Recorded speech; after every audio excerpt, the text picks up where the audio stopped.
important thing is how the atoms are placed in a material. How the atoms are placed in a material. Are they placed in a random way or in a periodic manner? Right? There are two possibilities, simple. Atoms are placed randomly around, or they are placed at specific position in a periodic manner. Right? If this room has a three-dimensional frame, if this room has a three-dimensional frame and we have made boxes of 1 meter cube, just like you make a building structure. So after every meter there is a cube and all its parameters are just like a cube. For example, A is equal to B is equal to C, and alpha is equal to beta is equal to gamma is equal to 90. So if we move in this room from here to here and we still look around and everything is the same as it was here, what does this mean? There is translational symmetry. When you translate something from here to there, it is still the same. So translation doesn't change the environment. When translational symmetry is there, remember this carefully. The foremost and the main condition, the translational symmetry. If translational symmetry is there, the material is crystalline. If the translational symmetry is not there, the material is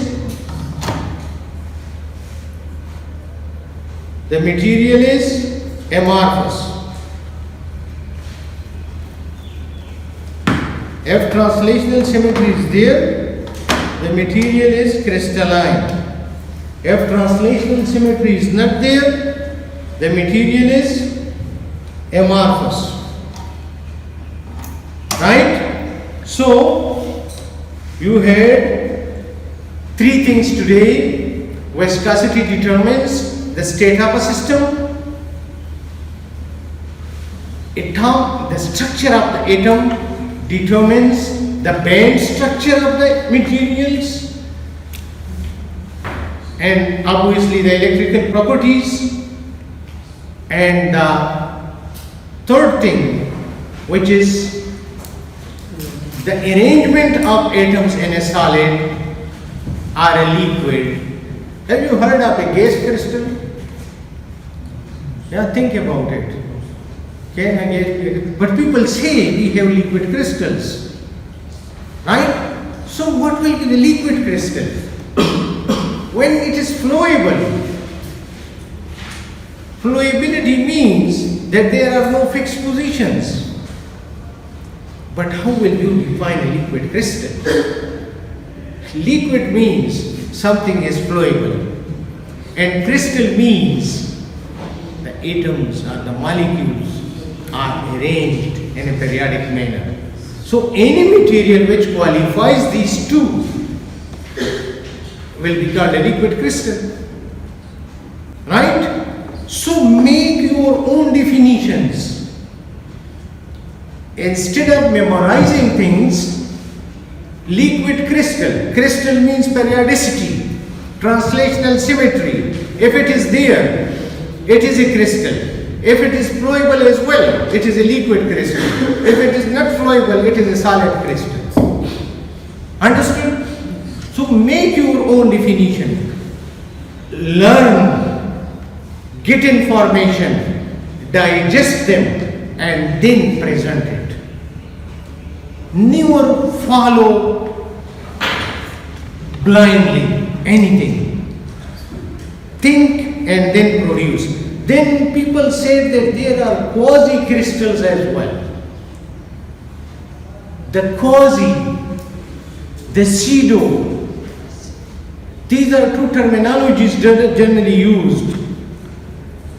The quasi-crystal, I checked on internet and they define quasi-crystal as something which looks like a crystal but which is not.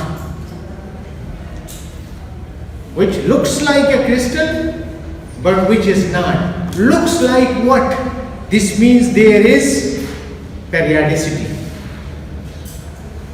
Anything which is periodically arranged, we will call it a crystal. But when there is no translational symmetry, this means that periodicity is lost at some point. And we bring them into the category of quasi-crystals. Right? In these images I have shown you, this is a liquid. Random arrangement of atoms or molecules. This is liquid crystal. That it is flowable, but still the positions of atoms or molecules are in such a manner that if they are like this and flow, they slightly change. This also change with this. So the periodicity, the translational symmetry is not lost. That is why we call it liquid crystal. And quasi-crystal is this, that when you move from some place to they appear in a periodic manner, but after some time, when you stand and you look around, the situation is not the same. So periodicity is there, but translational symmetry is not there.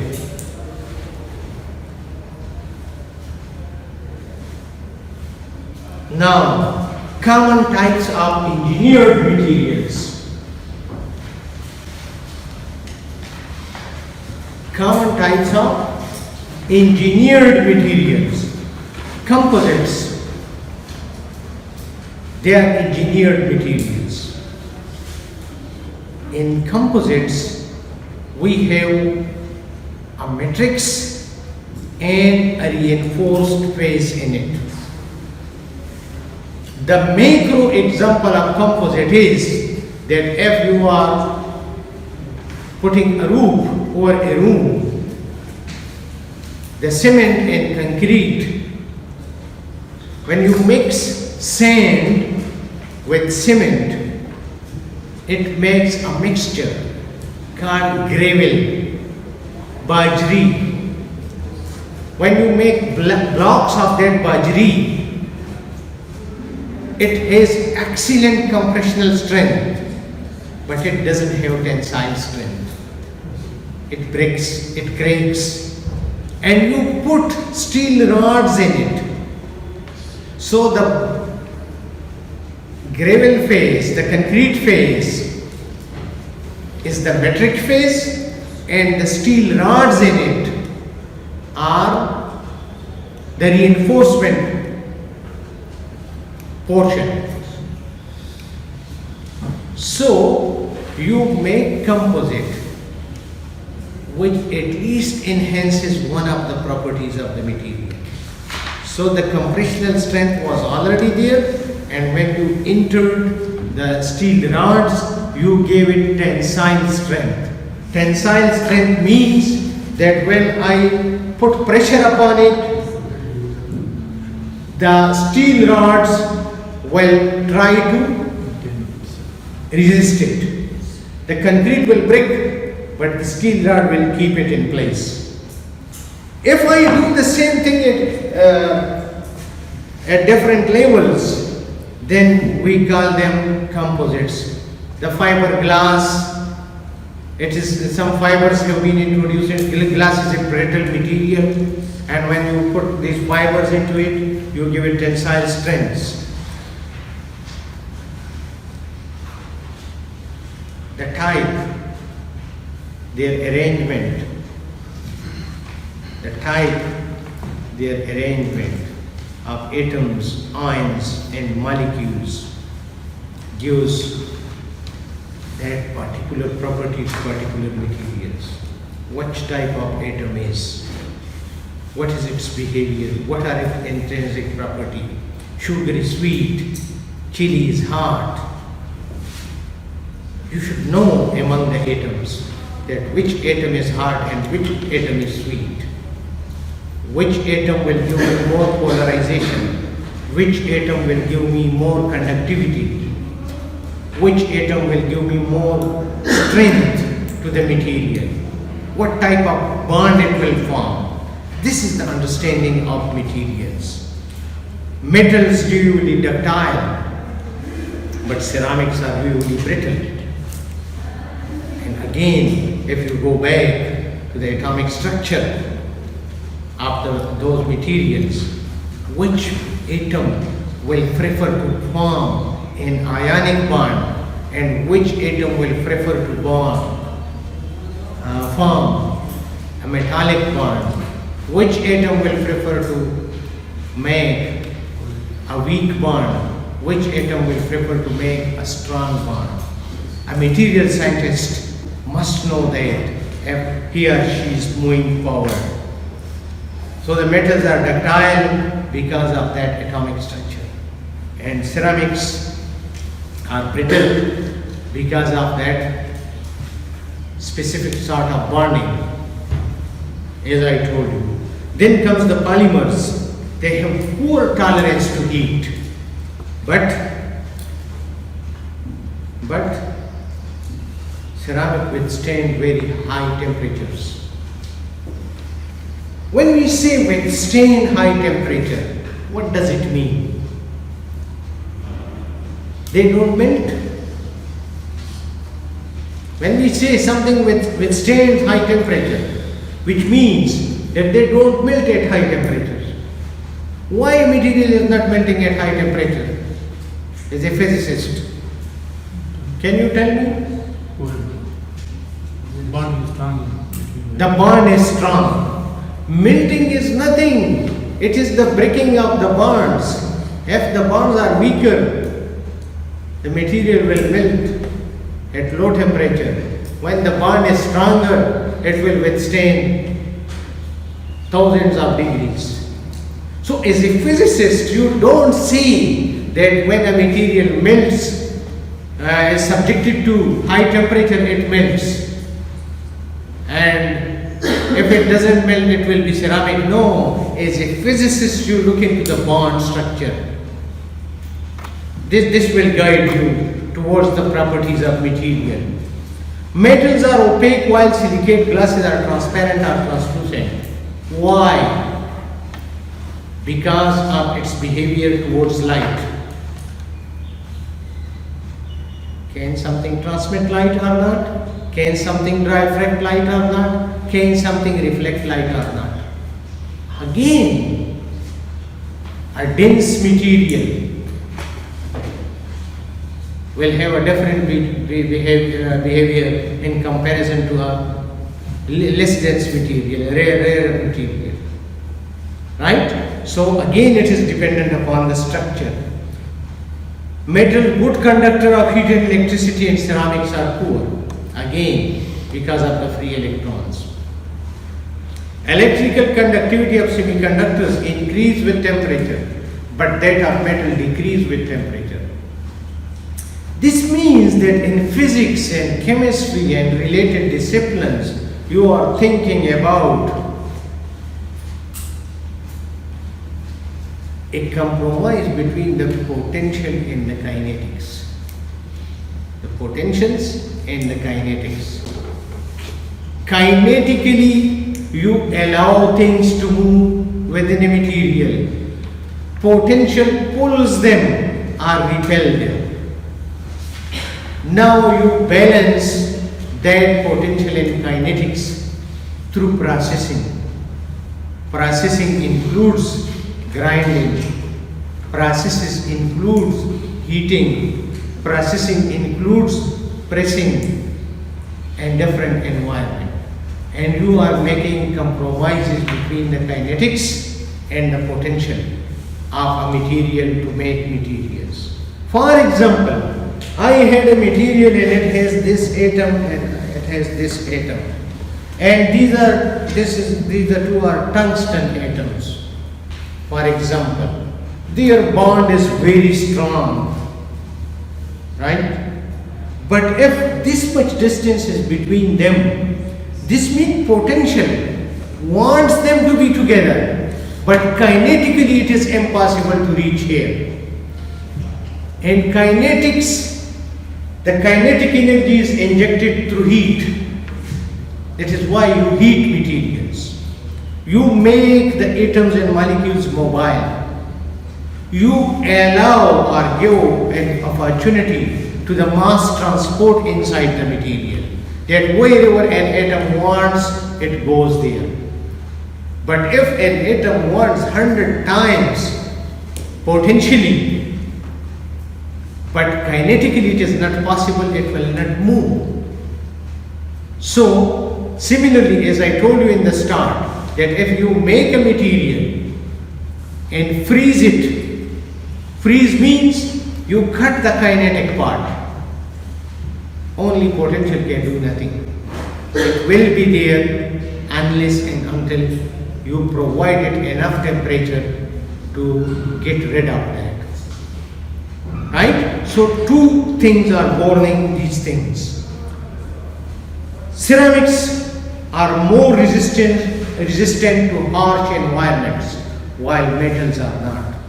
You leave a spoon inside the room, if it is not stainless steel, it will be rusted in a few hours, in a couple of days. But a ceramic material living for thousands of years, they are still there, they are resistant to harsh environment. You see in prehistoric buildings, the ceramic bricks and different things. Biomaterial, compatible with the body of an organism. What is compatibility? Compatibility means that when you put a bone implant, it is not hazardous to your body. Secondly, it is liked by your body organs. Biocompatibility means that it is not hazardous and it is accepted by your body environment. So biomaterial comes in various forms: ceramics, metallic rods, smart material category, and traditional what you call them, glass ceramics and different things are made compatible with the body for various parts of the body. Similarly, nowadays people make veins and arteries from these materials, joints, and a lot of work is going on. And on the basis of that behavior, their reactivity, their properties, mechanical properties, people generally divide materials into metal, ceramics and polymers. Right? So these are various types of classifications, and we will move forward from here in the next lecture and about that. But the biomaterials, which are they were basically developed for implants. For example, for tooth implantation, you lose your natural teeth and you put the artificial teeth, so they are for implantation. Similarly, in bones and some parts of the other parts of the body. But drugs and all these things, they are inorganic materials in most cases, and their job is not to become part of the body. Their job is to treat a particular problem in your body, right? So they are not permanently there, but still effort is made by the pharmacists and chemical engineers to keep the hazardness of that chemical under control, so that when it enters your body, it is targeting the problem and it is not damaging your body. So biocompatibility to some extent is there, right? But if you talk of antibiotic, means you are killing life with antibiotics. Its job is there, but it must be all the medical protocols and different things are associated with these. So they are not for implants. The biomaterial came for specific implantations, and this field developed because of that. The chemicals and drugs are coming from a long time, right? And they have a different category.